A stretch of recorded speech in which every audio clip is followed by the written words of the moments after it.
जो हम ये रोटी 2 टाइम की खा रहे हैं, हमको तो वो भी नहीं मिलेगी फिर। बिल्कुल, जो राजनीति है ईमानदारी से होनी चाहिए। जो अपने परिवार में है उनका तो ख्याल रखो ना पहले। यहाँ पर तो लोग भूखे सो रहे हैं सड़कों पे। ये कैसे मुल्क है, ये कैसी डेमोक्रेसी है? उसका काम है पैसे लेना छोड़ देना। सरकार किसी की भी है, ये भ्रष्टाचार एक ऐसा कैंसर है जो कभी भी खत्म नहीं होगा। नमस्कार, मेरा नाम है शिवम चौबे और आप देख रहे हैं सौगंध टीवी। आज हम मौजूद हैं दिल्ली के चांदनी चौक इलाके में। मौजूद इसलिए हैं कि हाल फिलहाल में आपने देखा भारत सरकार ने किस तरीके से सीएए को पूरे देश में लागू किया। उसके बाद देश भर से इस चीज का समर्थन किया जा रहा है और एक तरफ दिल्ली के मुख्यमंत्री अरविंद केजरीवाल ने सरकार को पर हमला करते हुए ये बोला कि जो 1.5-2 करोड़ लोग पाकिस्तान, अफगानिस्तान, बांग्लादेश से हमारे देश में आएंगे, उनको रोजगार कौन देगा? क्या हमारे बच्चों के रोजगार छीनकर उन्हें रोजगार दिया जाएगा जो कि पाकिस्तानी है, अफगानिस्तानी है और बांग्लादेशी है? इस मुद्दे पर दो तरफ दो अलग लोगों के स्वर दिखाई दे रहे हैं। कुछ लोग इस बिल का समर्थन कर रहे हैं और कुछ लोग अरविंद केजरीवाल की बात का समर्थन कर रहे हैं।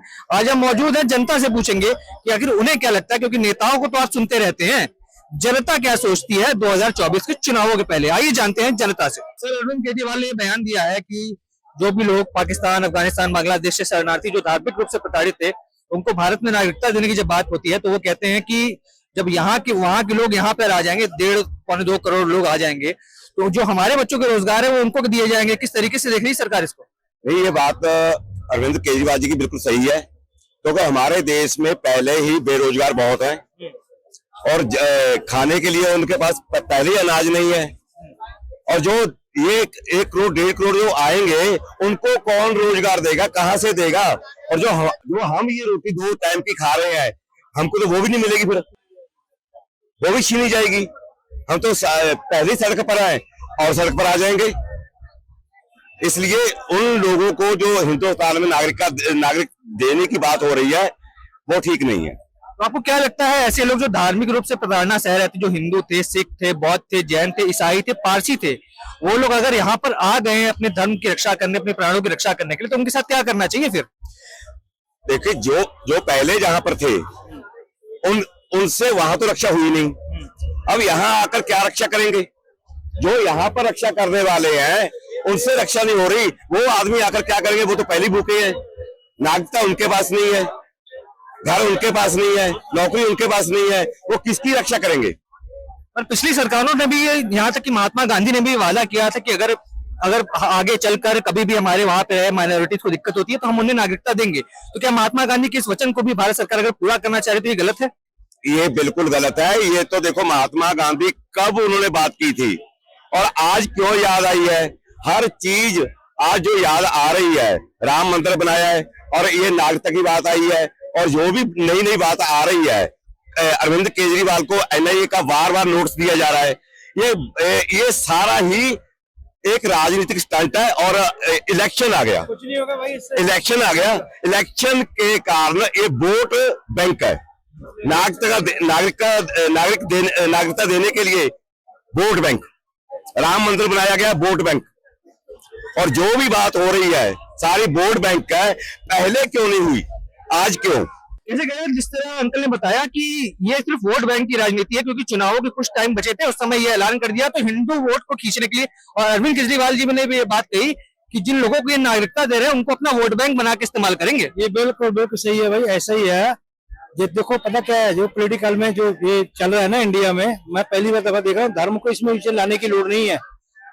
बिल्कुल, जो राजनीति है ईमानदारी से होनी चाहिए। ये नहीं है कि किसी धर्म को नीचा दिखाओ और दूसरे को, लोगों को एजुकेशन का तो लोड है। गुरुद्वारा मंदिर ठीक है, आस्था का स्थान है, होना चाहिए, लेकिन इतना भी होना चाहिए, इतना भी हैवी ना हो जाए कि आपका दिमाग काम करना ही छोड़ दे। भूखे तो पहले ही मर रहे हैं, बेरोजगारी, एजुकेशन जरूरी है, हेल्थ सिस्टम होना चाहिए मुल्क का। ये धर्म में कुछ नहीं रखा है, ये लोगों को, इन गवर्नमेंट का जो पार्टियां, इनका यही अब तक इन्होंने यही किया कि लोगों को एजुकेशन ना दे। अगर ये एजुकेटेड लोग तो सवाल पूछेंगे, बस इसको रोकने के लिए स्टंट कर रहे हैं और कुछ नहीं है। मोदी जी ने तो ये भी कहा कि जो महात्मा गांधी का संकल्प था, जो नेहरू जी ने कहा था, जो प्रधानमंत्री मनमोहन सिंह 2003 में कहते थे कि हिंदुओं और सिखों को नागरिकता देनी चाहिए, अगर वही काम आज हम कर रहे हैं जो पिछली सरकारों ने नहीं किया, केवल बातें करती रह गई, तो इसमें कहाँ परेशानी आ रही है? भाई, हिंदुस्तान की संस्कृति में ये है, सबको सम्मान देना चाहिए। हम विरोध नहीं करते किसी का भी, लेकिन जो अपने परिवार में है उनका तो ख्याल रखो ना पहले। यहाँ पर तो लोग भूखे सो रहे हैं सड़कों पे, सड़कों पर सो रहे हैं लोग, आप उनकी फिक्र कर रहे हो। वो आए वेलकम है, अगर मेरे पास कुछ ज्यादा होगा देने के लिए तभी मैं दे पाऊंगा ना, अगर मैं ही भूखा हूं मैं किसी को क्या दूंगा। इसलिए भाई पहले अपने घर को सजाओ फिर दूसरे की सोचो। ऐसा नहीं है कि अपने यहाँ धर्म के तो दंगे करवा रहे हैं धर्म के नाम पे।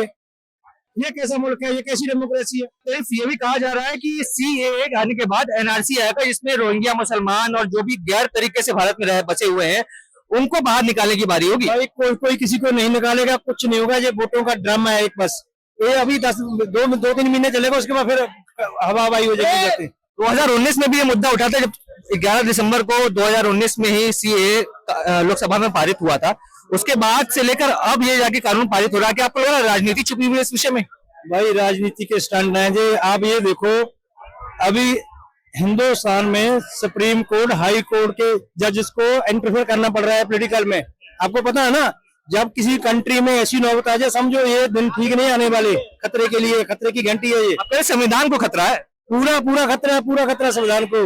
जब आप एजुकेटेड हो ना, मेरे जैसे अनपढ़ आदमी को अगर आप मुझे कमांड दे दोगे तो मैं ऐसे ही काम करूंगा। यहाँ पर जो संविधान है हमारा वो सुरक्षित है ही नहीं, क्योंकि वो खतरे में पहले से ही खतरे में है। कौन डाल रहा है खतरे में? खतरे में डाल रहा है जो ये राजनीतिक है और उनका जो सियासी गलियारा है और जो उनके ये अपने सरकारी अहदेदार जो मुलाजिम है ऊंची ऊंची सीटों पर बैठे हैं वो ही खतरे में डाल रहे हैं।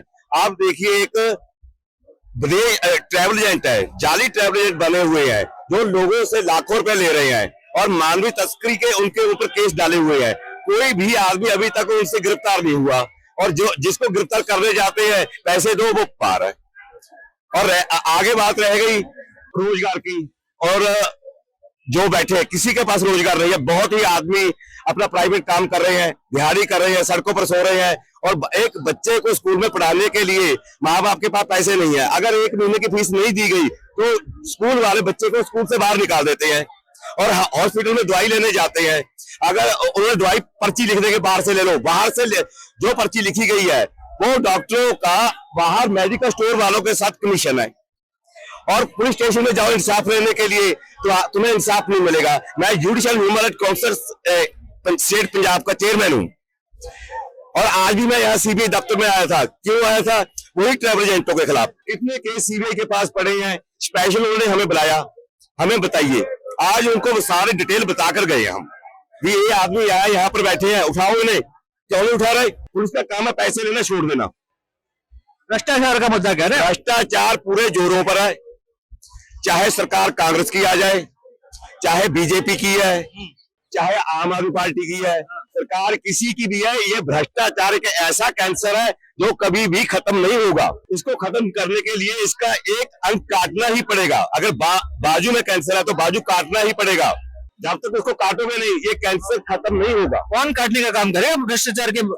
ये तो भगवान के ऊपर है, क्योंकि हमारा संविधान, हमारा देश अब तो सिर्फ उसी के ऊपर है, वही काट सकता है और कोई नहीं। कोई नया अवतार आएगा, जैसे पहले राम ने अवतार लिया, रावण को मारा, कृष्ण ने अवतार लिया, कंस को मारा है, उसके बाद अब कौन अवतार लेगा जो ये भ्रष्टाचार को मारेगा। जैसा कि आपने देखा यहाँ पर लोगों की प्रतिक्रिया आई, जो अरविंद केजरीवाल का बयान था कई लोग उसे सही ठहराते हुए दिखाई दे रहे हैं और कह रहे हैं कि जब हमारे पास ही उतने संसाधन उपलब्ध नहीं है तो हम बाहर से आने वाले शरणार्थियों को आखिर रोजगार देंगे तो देंगे कैसे।